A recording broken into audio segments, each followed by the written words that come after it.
আসসালামু আলাইকুম ওয়া রাহমাতুল্লাহ। আপনাকে স্বাগতম মোহাম্মদ 66 টিভিতে।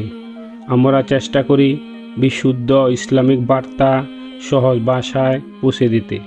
আজকের আলোচনা খুব গুরুত্বপূর্ণ, চলুন শুরু করি।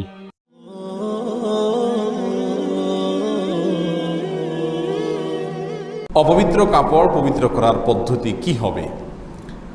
এর আগেও আমরা এই বিষয়ে বলেছিলাম যে কোনো কাপড় যদি অপবিত্র থাকে, সালাতের জন্য যেহেতু শরীরের পোশাক এগুলো পবিত্র থাকা শর্ত, সেজন্য আমাদের অপবিত্র পোশাক আশাককে আমরা পবিত্র কিভাবে করব সেই পদ্ধতি জানা থাকা দরকার।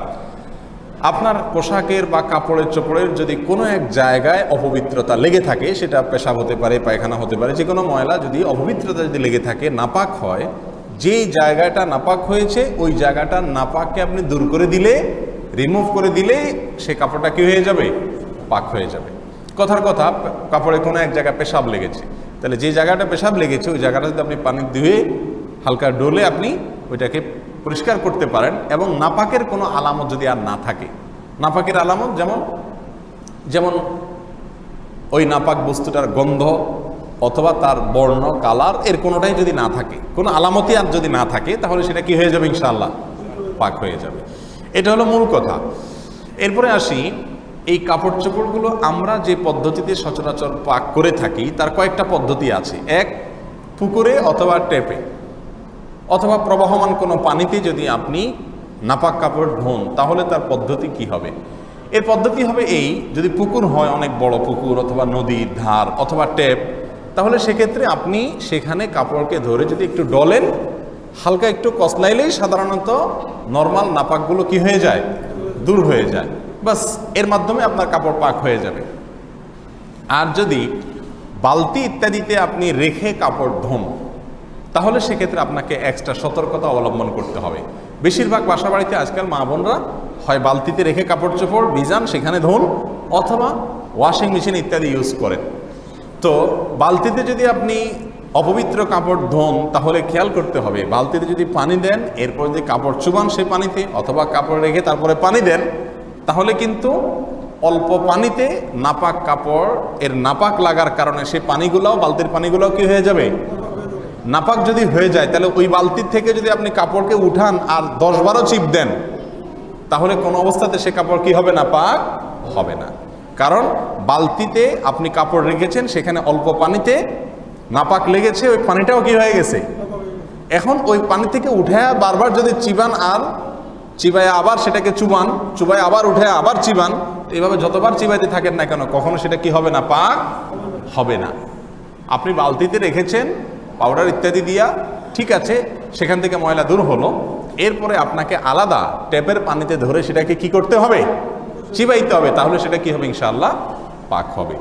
আর যদি ওয়াশিং মেশিনে আপনি কাপড় ধোন, সেক্ষেত্রে ওয়াশিং মেশিনে আপনি যদি সমস্ত কাপড়গুলো দিয়ে দেন, আর যদি ওয়াশিং মেশিনটা অটোমেটিক ওয়াশিং মেশিন হয়, যেটা একদিক থেকে পাইবে পানি নিবে আর একদিক থেকে পানি দূর করবে, বের করবে, এরকম যদি হয়, তাহলে ইনশাআল্লাহ টেনশনের কোনো কারণ নাই।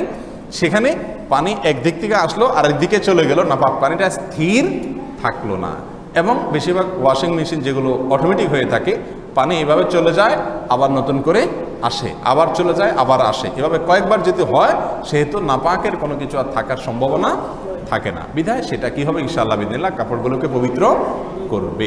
তারপরেও সবচেয়ে ভালো হয় যদি আপনি ওয়াশিং মেশিনে বা বালতিতে অনেকগুলো কাপড় একসাথে ধোন, যেই কাপড়টা নাপাক আছে ওইটাকে টেপের সাথে হালকা একটু আগে চিবায়া নাপাক অংশটা দূর করে তারপরে এবার সবগুলোকে একসাথে রাখেন, তাহলে আর কোনো সমস্যা থাকবে না। এই হলো মোটামুটি কাপড়কে পাক করার পদ্ধতি।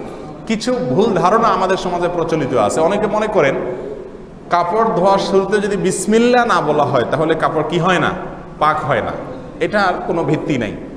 হ্যাঁ, যদি বিসমিল্লাহ বলতে পারেন, একেবারে টয়লেটের কমোডের আশেপাশে না হয়, পবিত্র জায়গায়, ভালো জায়গায় হয়, তাহলে যে কোনো ভালো কাজের শুরুতে মুমিন বিসমিল্লাহ বলবে, সেই হিসাবে বলেন তো ভালো। কিন্তু বিসমিল্লাহ না বললে কাপড় পাক হবে না, এরকম কোনো কথা নাই। আবার অনেকে মনে করেন যে এতবার চিবাইতে হয়, 3 বার চিবাইতে হয়, 5 বার 7 বার চিবাইতে হয়, না হলে নাপাক থেকে যায়। এটাও ভুল ধারণা।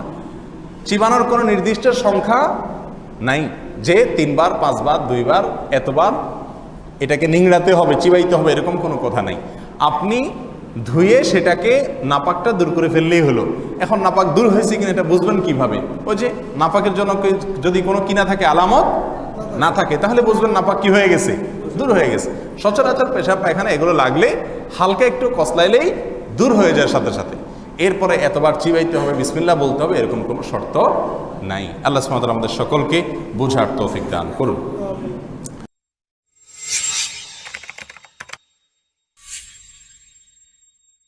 আসসালামু আলাইকুম রহমতুল্লাহ। আল্লাহ আমাদের সবাইকে আমল করার তৌফিক দান করুন। ভিডিওটি ভালো লাগলে অন্যদের সাথে শেয়ার করুন।